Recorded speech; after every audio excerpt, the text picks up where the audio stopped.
ouçam em silêncio diante de mim. Povos do outro lado do mar, preparem seus argumentos mais convincentes. Venham agora e falem. O tribunal está pronto para ouvir seu caso. Quem instigou esse rei que vem do leste e o chamou para o justo serviço de Deus? Quem lhe dá a vitória sobre muitas nações e permite que ele pisoteie seus reis? Com sua espada reduz exércitos a pó, com seu arco dispensa-os como palha ao vento. Ele os persegue e segue adiante em segurança, mesmo que caminhe em território desconhecido. Quem realizou feitos tão poderosos e chamou cada nova geração desde o princípio dos tempos? Eu, o Senhor, o primeiro e o último, somente eu. Os povos do outro lado do mar observam com temor, terras distantes estremecem e se aprontam para a guerra. Cada um encoraja seu amigo dizendo, seja forte. O escultor anima o ourives e o que faz moldes ajuda na bigorna. Muito bem, dizem, está ficando bom. Com todo cuidado, juntam as partes e fixam o ídolo com pregos, para que não tombe. Quanto a você, meu sábio Israel, Jacó, meu escolhido, descendente de meu amigo Abraão. Eu o chamei de volta dos confins da terra e disse, você é meu servo, pois eu o escolhi e não o lançarei fora. Não tenha medo, pois estou com você. Não desanime, pois eu sou seu Deus. Eu o fortalecerei e o ajudarei. Com minha vitoriosa mão direita o sustentarei. Sim, todos os seus furiosos inimigos ficarão confusos e humilhados. Quem se opuser a você morrerá e não dará em nada. Você procurará e não encontrará aqueles que tentaram conquistá-lo. Quem o atacar será reduzido a nada, pois eu o seguro pela mão direita. Eu, o Senhor, seu Deus, e lhe digo, não tenha medo, estou aqui para ajudá-lo. Embora você não passe de um verme, ó Jacó, não tenha medo, pequenino Israel, pois eu o ajudarei. Eu sou o Senhor, seu Redentor, eu sou o Santo de Israel. Você será um novo instrumento de debulhar com muitos dentes afiados, despedaçará seus inimigos e transformará os montes em palha. Você os lançará para o alto e o vento os levará embora, um redemoinho os espalhará. Então você se alegrará no Senhor e se gloriará no Santo de Israel. Quanto aos pobres e necessitados, quando os pobres e necessitados procurarem água e não a encontrarem, e tiverem a língua ressequida de sede, eu, o Senhor, os ouvirei. Eu, o Deus de Israel, jamais os abandonarei. Abrirei rios para eles nos planaltos e lhes darei fontes de águas nos vales. Encherei o deserto de açudes e a terra seca de mananciais. Plantarei árvores no deserto, cedro, acácia, murta, oliveira, cipreste, abeto e pinheiro. Assim, todos que virem esse milagre entenderão o que ele significa, que o Senhor fez isso, o Santo de Israel o criou. Vamos orar. Pai, nós nos aproximamos desse texto, dessas revelações do Senhor com muito respeito e muito cuidado, entendendo que há muitos aspectos aqui que dizem respeito a Israel, o povo da aliança feita com Abraão. Então nós queremos fazer o transporte muito cuidadoso dessas informações que dizem tanto respeito à história do próprio povo, questões que já foram tratadas no passado e questões que dizem ainda a respeito ao futuro. Mas lembrando que o nosso foco aqui é perceber quais são as características do teu caráter que nós precisamos aprender e que dizem respeito a nós também hoje. Então eu clamo ao Senhor por misericórdia, graça, e me ajude a conduzir, ó Pai, esse momento de reflexão da Tua Palavra com cuidado, com zelo, com aquilo que o Senhor tem nos trazido de orientação através do Teu Espírito, para comunicar ao Teu povo a esperança que só pode ser vivida, percebida, desfrutada numa relação contigo mediante a fé em Jesus Cristo. Aplana os nossos caminhos aqui e tem misericórdia de mim, vaso pequeno, vaso de barro, cheio de fragilidades, que precisa tanto do Teu Espírito para poder caminhar com segurança no meio da Tua Palavra. Abençoe-nos, eu te suplico em nome de Jesus. Amém. Preste atenção nesse trecho de uma obra não muito conhecida de Tolkien, que eu vou ler e depois eu vou explicar. Então falou Ilúvatar e disse: poderosos são os Ainur, e o mais poderoso dentre eles é Melkor. Mas para que ele saiba, e saibam todos os Ainur, que sou Ilúvatar, essas melodias que vocês entoaram, irei mostrá-las para que vejam o que fizeram. E tu, Melkor, verás que nenhum tema pode ser tocado sem ter em mim sua fonte mais remota. Nem ninguém pode alterar a música contra a minha vontade. E aquele que tentar, provará não ser senão meu instrumento na invenção de coisas mais fantásticas que ele próprio nunca imaginou. Como você deve saber bem, Tolkien foi um filólogo, um estudioso de línguas, do desenvolvimento das línguas. Ele mesmo criou uma língua, o élfico, para a sua obra O Senhor dos Anéis. Foi um professor universitário e como escritor, como autor, construiu uma das maiores obras de ficção fantástica do século XX. Na verdade, é uma obra atemporal aqui, né? E ele foi instrumento do Espírito Santo de Deus para que C.S. Lewis, que era amigo dele, fosse alcançado pela graça de Deus e se tornasse um cristão. A história deles é muito interessante. E ele, como você já deve saber, é autor de O Hobbit e O Senhor dos Anéis. Ok, se você não sabe agora, você está informado sobre isso. Ok? E o Silmarillion, que é essa obra que aparece, de onde eu tirei esse texto, são contos que narram a criação do universo e o início da vida no mundo onde se desenrolam as histórias de O Hobbit e O Senhor dos Anéis, milênios antes, né, o início da criação. As histórias do Hobbit e do Senhor dos Anéis vão se passar milênios mais tarde. E esse trecho aqui é tirado do primeiro conto do livro, e ele narra o final da criação de Ea, o mundo. A criação de Ea por Ilúvatar, numa clara alusão, uma analogia direta ao Deus judaico-cristão, uma vez que Tolkien era um cristão fervoroso. O pano de fundo das histórias de Tolkien, a cena de fundo,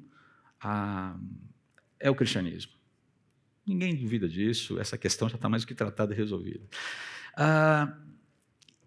E nesse momento, e nesse trecho aqui, esse trecho está falando de um canto dissonante, de uma das criaturas de Ilúvatar, um Ainur, um ser celestial chamado Melkor, que aqui faz uma clara referência a Lúcifer. Se você vê a cena, se você lê todo o primeiro conto, você fala, cara, Tolkien parece que entendeu o que aconteceu de uma maneira muito interessante aqui. Mas o que chama atenção aqui, e eu creio que, como eu disse, Tolkien captou essa verdade como poucos, é que mesmo a dissonância mais rebelde, mesmo a dissonância mais obstinada dentro da criação, contribui, ainda que de uma forma misteriosa, para que os propósitos soberanos do Criador sejam alcançados. Melkor, não adianta cantar dissonantemente. Eu vou usar a sua dissonância como acordes da minha melodia.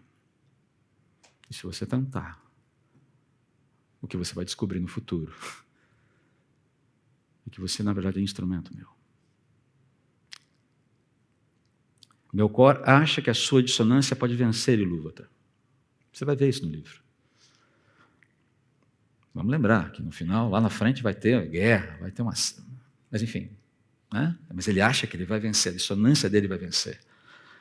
Entretanto, o que Ilúvatar está falando aqui, o que ele revela é que qualquer dissonância,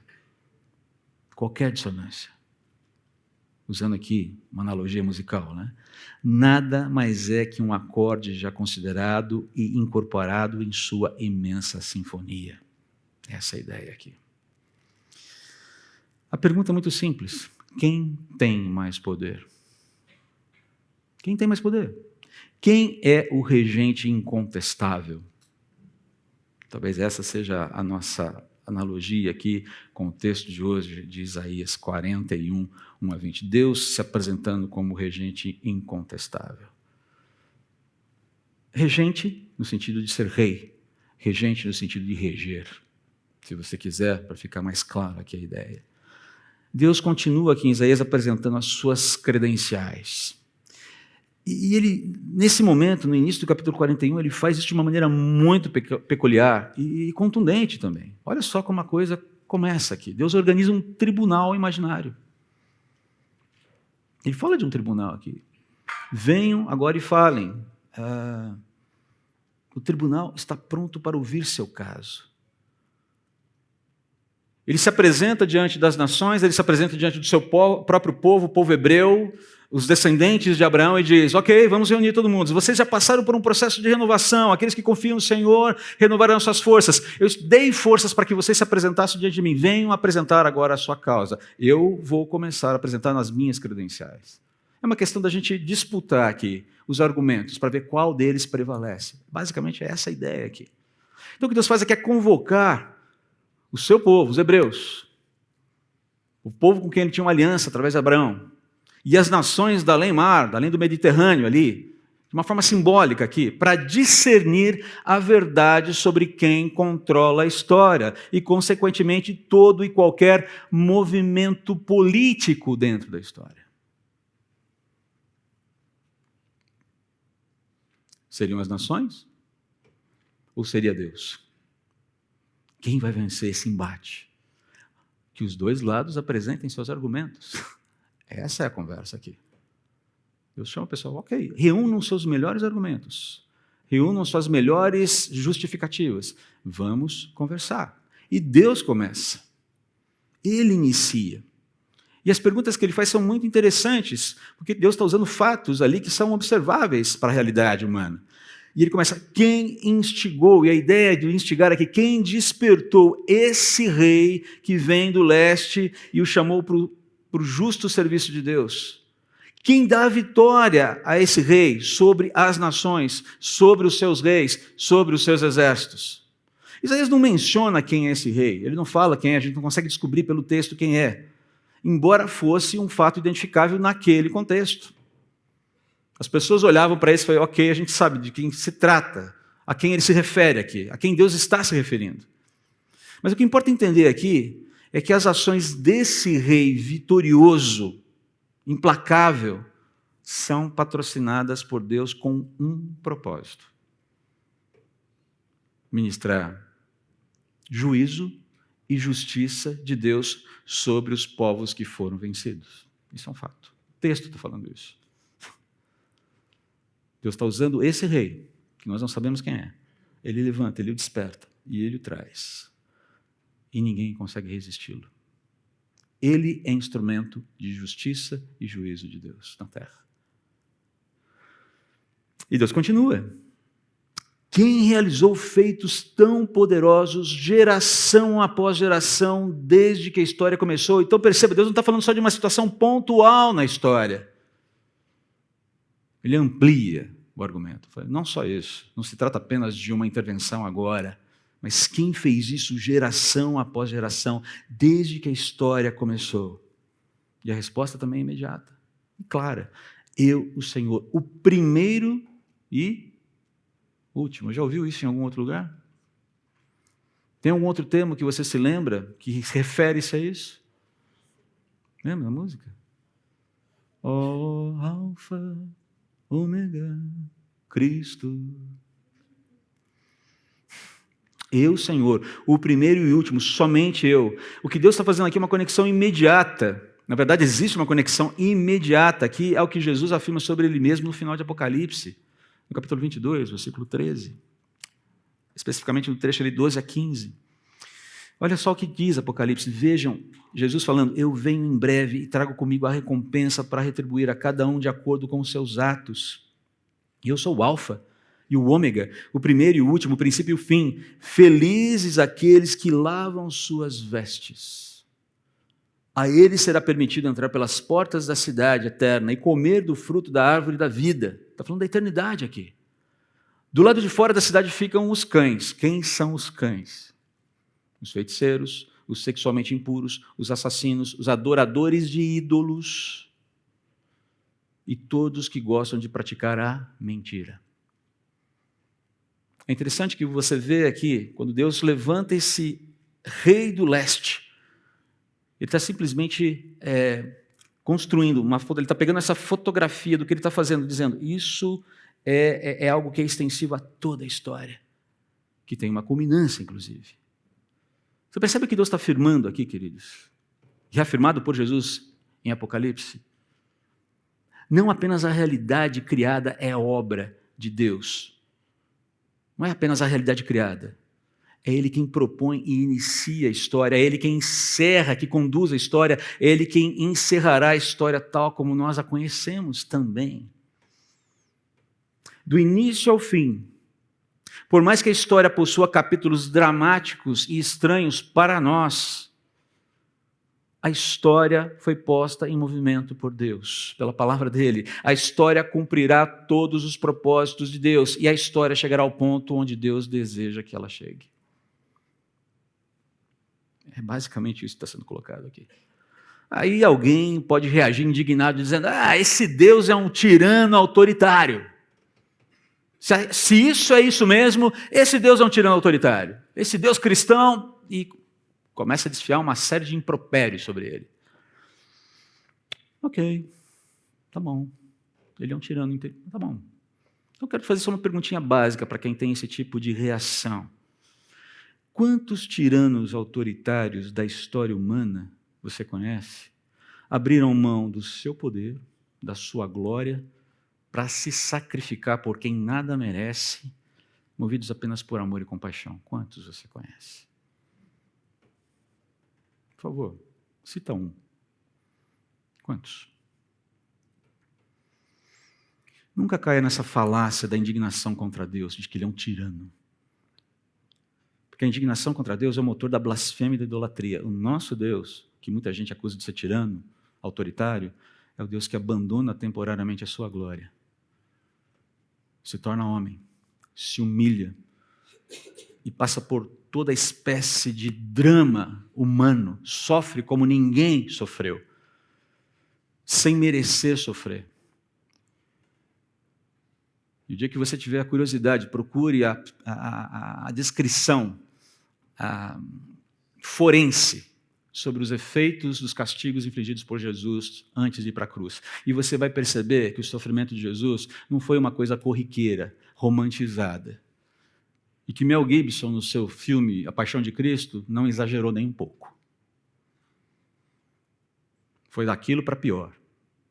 E é surpreendente que o Senhor Jesus tenha chegado vivo à cruz, porque a maior parte das pessoas sucumbiam antes. Não só pela dor, mas pela própria condição quase que impossível do corpo se sustentar e sustentar o seu funcionamento. Então não me venha falar de Deus tirano, por favor. A gente está falando do próprio Deus que levou no seu próprio corpo as marcas por amor, para que eu e você pudéssemos ter reconciliação com Ele. Vai lidar com tirania para outro lado, mas não com o Deus judaico-cristão. Ele não é tirano. Ele tem autoridade. Ele é o Senhor da história. Ele conduz a história. E Ele entrou na história para redimir a sua história. Mas por falar em idolatria, é impressionante como as nações reagem a essa fala de Deus aqui. Como elas reagem? Com medo.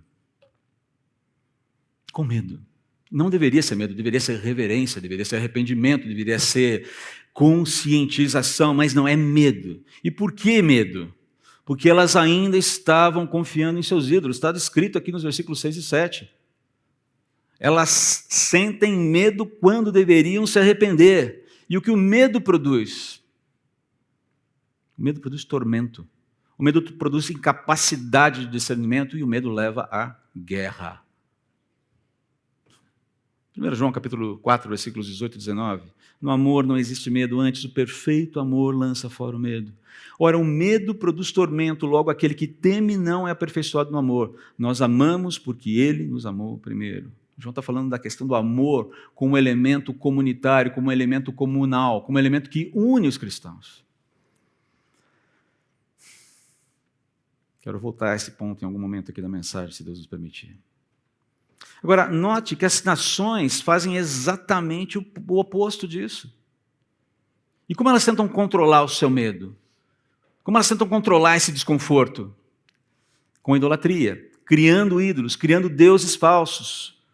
Com ídolos que, apesar de bem forjados, está ficando bonito esse negócio aí, né? Pô, cara, você é um ourives de qualidade. As peças estão encaixadas, que projeto bonito, que projeto legal. Apesar de toda a beleza estética que esse ídolo pudesse ter, o que ele precisa para permanecer de pé? Pregos. Não param de pé, em pé sozinhos. Deus está sendo irônico aqui. E foi impressionante que vocês, a despeito desse medo que sentem, quando eu me apresento como o Senhor da história, ao invés de se renderem para mim, de conversarem comigo, de apresentarem as suas inquietações, de pedirem perdão, de se reconciliarem comigo, vocês insistam em criar para vocês alternativas à minha divindade, alternativas aos meus encaminhamentos, alternativas que preencham os seus corações, que venham e correspondam aos seus afetos, que estão descalibrados e precisam de correção. Deus afirma claramente aqui que Ele e somente Ele é o Senhor inquestionável da história. Que Ele vai utilizar, que Ele vai levantar e Ele vai utilizar um instrumento político que lhe apetecer para promover a sua justiça, o seu juízo contra todos aqueles que colocam a sua esperança em ídolos e qualquer tipo de ídolo. Qualquer tipo de ídolo. Lembre-se, a gente já tem falado isso, na semana passada eu lembro de ter mencionado isso, a idolatria hoje comumente tem faces humanas. Invariavelmente, o maior ídolo da nossa própria vida é aquele que a gente vê no espelho todo dia no manhã. A gente tem que lutar para esse ídolo não prevalecer. O maior concorrente ao altar de Deus do meu coração é um sujeito chamado André. Conhece? Todo dia no espelho. O que você está tramando, hein, sem vergonha? Tem dias que ele está mansinho, ele está dócil, mas tem dias que ele acorda ali todo cheio de marra. Você se sente com marra? Tem aqueles dias que você acorda assim, você olha no espelho e fala, malandrinho, hein? O Espírito que está falando, vai, rapaz, fica esperto que hoje você está... Fique ligado. Essa é a questão aqui, a idolatria tem faces. E quando não é a nossa face, pode ser a face de outro. Pode ser um projeto de poder, seja ele de um lado, de outro, cima, baixo, a gente tem falado aqui. Vou fazer uma aplicação bem prática, bem direta aqui, a gente já tem falado isso aqui na igreja de uma maneira muito cuidadosa, né? Não somos isentões, tá bom? Não somos. Mas me parece que o que está em jogo aqui não é um projeto de poder para o Brasil. O que está em jogo aqui é essa dificuldade que os crentes têm tido de se unirem em torno do projeto de Deus, ao invés do projeto humano. Isso tem sido cansativo, gente.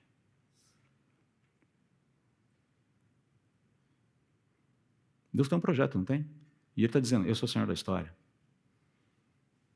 Você pode votar no dia 30 na pessoa que você achar que representa o melhor projeto para o Brasil. Ok. Mas eu vou te dizer uma coisa, é uma sugestão, na verdade é uma advertência aqui como irmão em Cristo. Não deposite a sua fé no objeto do seu voto. Porque essa pessoa pode frustrar você. E como Cláudio bem colocou aqui, teremos, seja lá que projeto vingar, teremos dias bons, teremos dias difíceis, teremos desafios, eventualmente os desafios serão maiores ou não, nós não sabemos, nós presumimos, mas nós não sabemos. Agora, o que eu não posso é deixar de dar atenção que, independentemente de qual seja esse projeto, ele vai colaborar para que a história chegue onde Deus quer que ela chegue. E eu não tenho o direito de me impor ao meu irmão, dizendo, você é um tolo porque você não pensa como eu penso.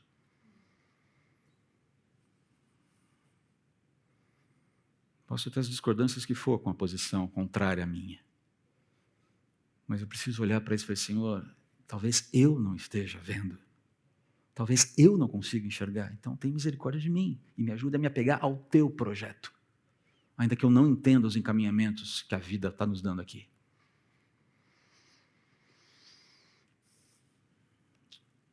Provérbios 29, 25, Jeremias 17, 5, Jeremias 17, 7 são excelentes conselhos para a gente nesse momento.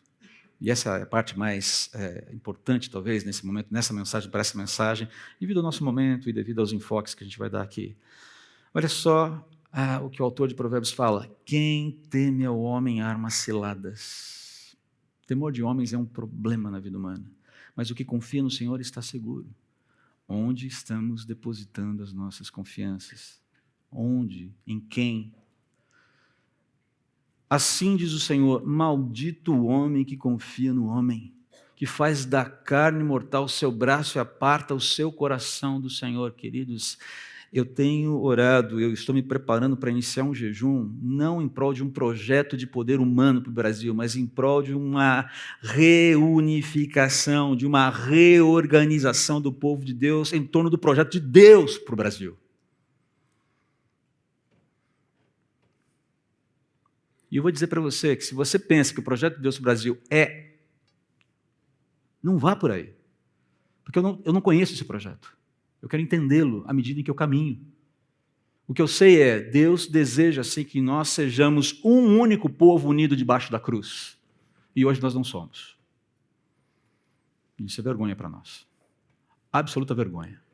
E se você quiser participar desse jejum, tenha em mente que o que nós estamos buscando é justamente isso. Senhor, que o nosso coração seja unido ao teu coração, e que uma vez unidos ao teu coração, expressando que o teu amor que habita em nós, que nós afirmamos habitar em nós, lance fora esse medo que tenta nos paralisar, que tenta nos cooptar e que inflama as nossas inimizades, especialmente com pessoas com quem nós deveríamos andar juntos, abraçados, fortalecidos. Você percebe o problema? Esse é o enfoque de um verdadeiro, de um bom tempo de jejum e oração pelo Brasil. E não para que o candidato A ganhe, para que o candidato B ganhe. Esse tipo de jejum Deus não vai ouvir, Ele não vai atender.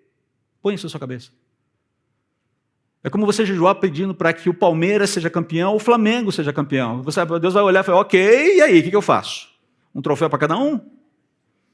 A ideia de que nós dialoguemos, que nós busquemos colocar nossa esperança em Deus e não construamos relações de confiança, de depositar nossa mais profunda confiança em seres humanos e seus projetos, porque eles falham, eles podem falhar, em algum momento eles vão nos frustrar.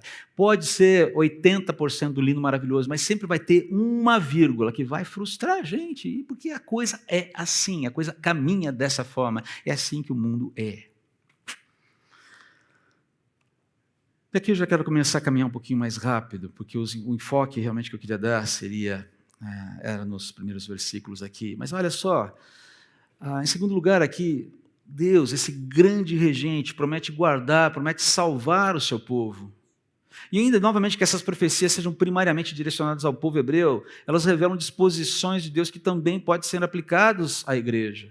O que Deus está apresentando aqui é que Ele tem uma promessa, Ele garante, Ele dá uma garantia de presença que nos ajudará a superar o medo. Acabamos de falar de superação de medo aqui, de buscar Deus para que o nosso medo seja erradicado do coração, seja superado com amor.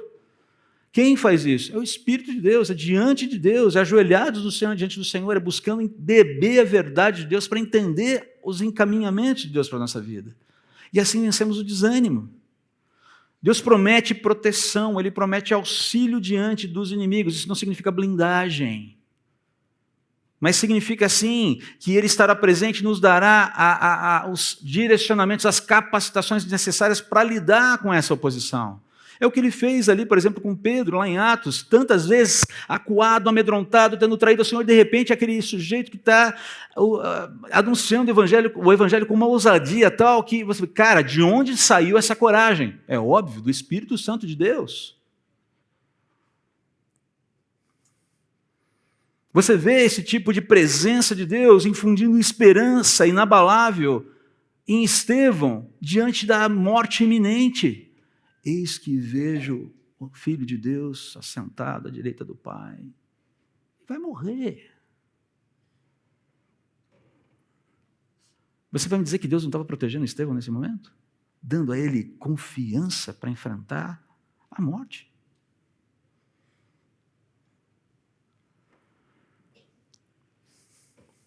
Paulo, no final da vida, escrevendo a sua segunda carta, você vê ali aquele impulso, lidando com as tristezas, mas ao mesmo tempo dizendo, eu sei em quem tenho crido e estou bem certo que é poderoso para guardar o meu tesouro até o dia final. Ele sabe que não tem saída humana. Ele sabe que chegou no fim da jornada.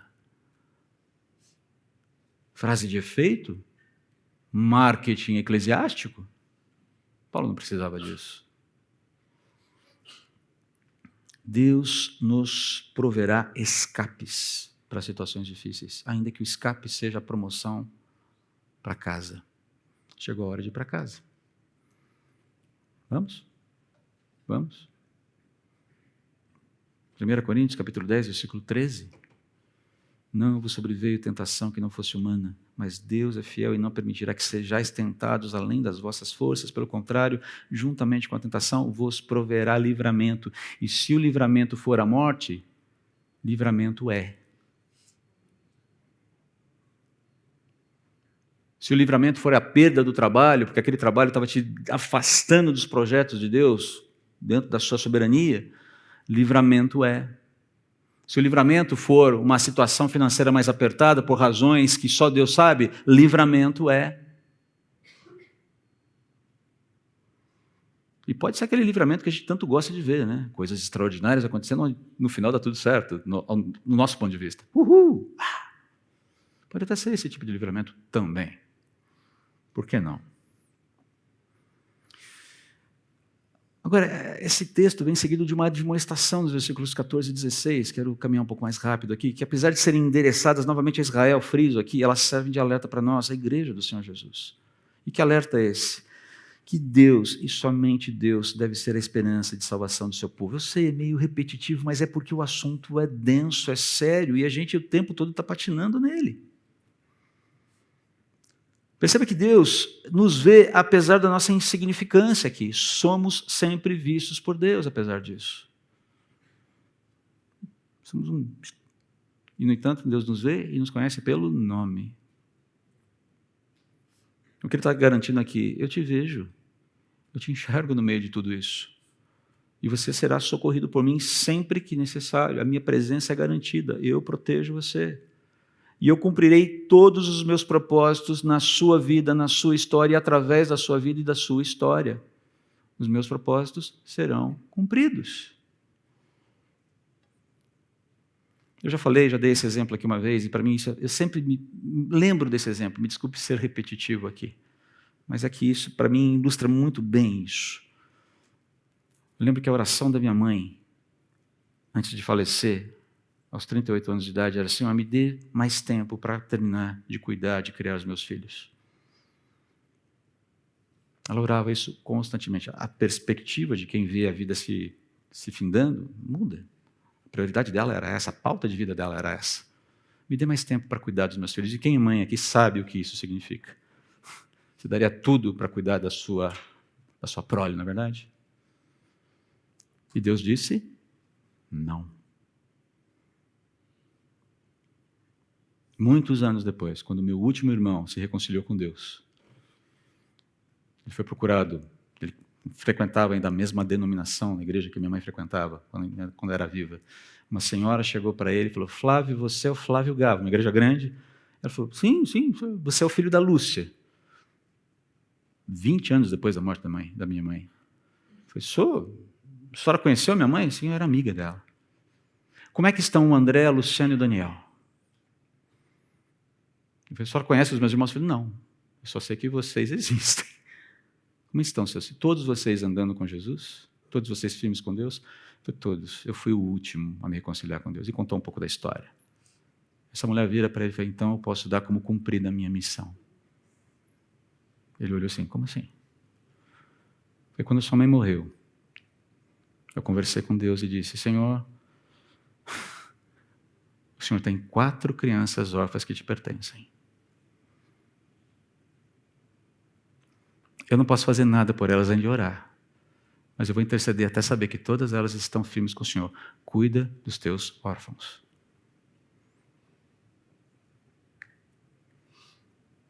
Isso é proteção. Isso é cuidado. Isso é zelo. Os propósitos de Deus estão sendo cumpridos. Essa é a ideia aqui. E por fim, uma palavra de esperança sobre o nosso futuro escatológico.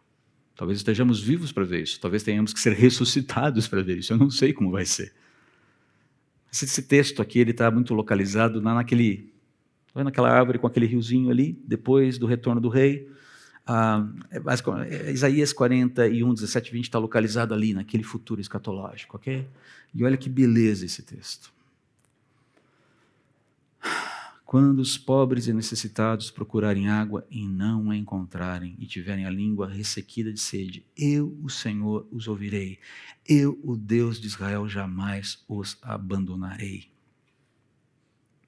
Queridos, pobres e necessitados são marginalizados em qualquer cultura, em qualquer sociedade. Perceba que Deus começa falando justamente deles.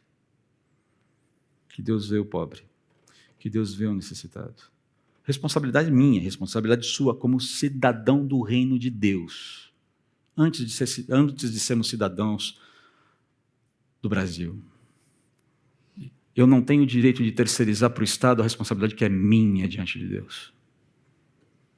É muito fácil botar a responsabilidade no Estado. Vai lá, Estado, faz aí. Isso é um desencargo de consciência que, francamente, não dá. O Estado tem as suas obrigações. Eu tenho a responsabilidade. Eu. Agora perceba que todo esse problema, nós vamos chegar lá e ainda haverão pobres, haverão necessitados e eles serão fartados. E não só a fartura material, mas a fartura da alma, do coração, do espírito. Você vê textos como esse, ou relativos a isso, paralelos a isso, no próprio livro de Isaías, em Oséias, em Amós, em Ezequiel. Você vê Deus garantindo que Ele virá num tempo oportuno para punir o mal e para trazer, para mudar inclusive a conformação da natureza, para trazer, suscitar riqueza e provisão para todas as pessoas. A ideia de igualdade, de tratamento igualitário aqui. O que Deus está falando aqui, olha, todos aqueles que não têm poder, aqueles que não têm riqueza, aqueles que não podem cuidar de si mesmos, encontrarão em mim o seu grande provedor. Eu os proverei. E o nosso viver hoje deve já comunicar essa esperança. Se eu creio nisso, o meu viver deve apontar para essa esperança. Como eu posso trabalhar isso? O que cabe a mim fazer? Nós não eliminaremos as diferenças sociais do Brasil, nem do mundo, em vida. O Senhor o fará. Mas eu posso, ao menos, iniciar, me envolver, me engajar nesse processo. Diretamente. E não terceirizando o problema. E vou dizer para você que muitas vezes a gente terceiriza o problema para o CNPJ da igreja, tá? O Ministério de Proclamação está fazendo? Então estou tranquilo. A gente quer mais do que o seu dinheiro. Quero dizer uma coisa para vocês. Nosso orçamento para missões, na CBMM é de 12%, 15%. Eu tenho esperança de triplicar, ou melhor, para 30% em 2 anos. Mas não só quero aumentar o orçamento, não é só um desejo. Eu quero ver, eu quero realmente respirar esse engajamento que participa da vida, das necessidades da comunidade em São Paulo. Indo lá para o Vale do Ribeira, indo lá para o Amazonas, indo lá para o Marrocos, indo lá sei para onde. Para onde Deus mandar. Até que essa verdade seja cumprida, satisfazendo plenamente todos nós. Ela virá. Deus fala, eu vou fazer. E vou fazer de tal forma que vai ficar evidente que sou eu quem faço. Israel hoje já desfruta de uma série de avanços na área da agricultura. Se você pega o país de Israel, está entre os 15 países com menor índice pluviométrico do planeta. 20% da terra somente é cultivável. E eles cultivam no semiárido e no árido. Quase 100% do que eles consomem é produzido na própria terra. É uma coisa impressionante. Mas Deus está falando, não, você não está entendendo. Vai ser muito mais do que isso. Deus está qualificando isso como milagre. E vai ficar claro que fui eu que fiz. Ainda não é milagre. É impressionante. Mas não é milagre. Ainda que seja bênção de Deus. Vai ficar claro que o que vai acontecer no futuro é algo absolutamente estonteante. De cair o queixo. Tal é a sua magnitude, tal é a sua beleza, tal é a sua amplitude e tal é o benefício que vai promover dentro da terra. Até lá, queridos, temos muito o que fazer. Começando pela nossa unidade que precisa ser resgatada, nos levando para a cruz.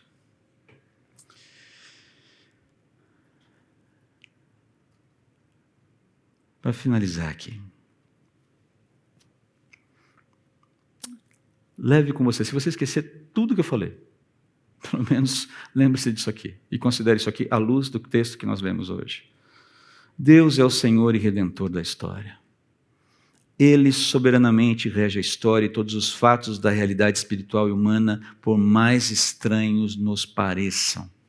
Todos eles atendem aos seus propósitos eternos. A história caminhará por e chegará aonde Ele deseja. Isso vai acontecer. A minha história, a sua história e a história como um todo. Deus promete que Ele renovará todas as coisas. A sua renovação trará beleza, vida e alento a toda a criação numa magnitude que eu e você não conseguimos imaginar.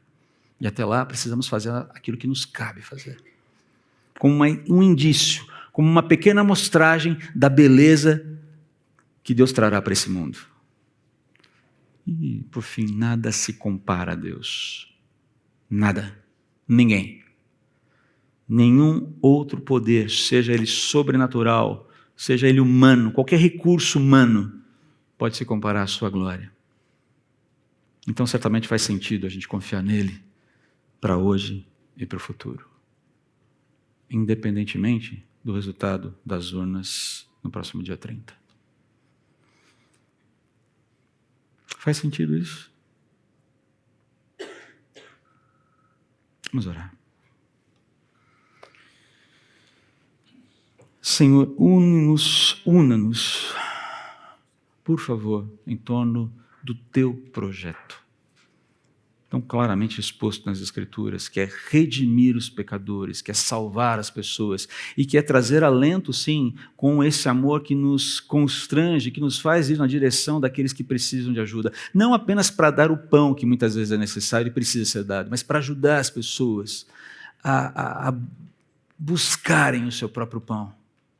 Mas, sobretudo, se encontrarem com o pão da vida que é Jesus. Ó Deus, desconecte-nos desses enganos, desses equívocos que as ideologias têm provocado no meio da igreja. Por favor, que não sejamos contados entre aqueles que brigam por política. Que defendamos as nossas posições com sabedoria. Que defendamos as nossas posições com cuidado, com zelo, sobretudo entendendo que quem está do outro lado, defendendo uma outra posição, muitas vezes é o nosso irmão, é o próprio Cristo ressurreto em nosso irmão, e que precisa ser visto como instrumento da paz, da mesma maneira que eu devo ser instrumento da paz.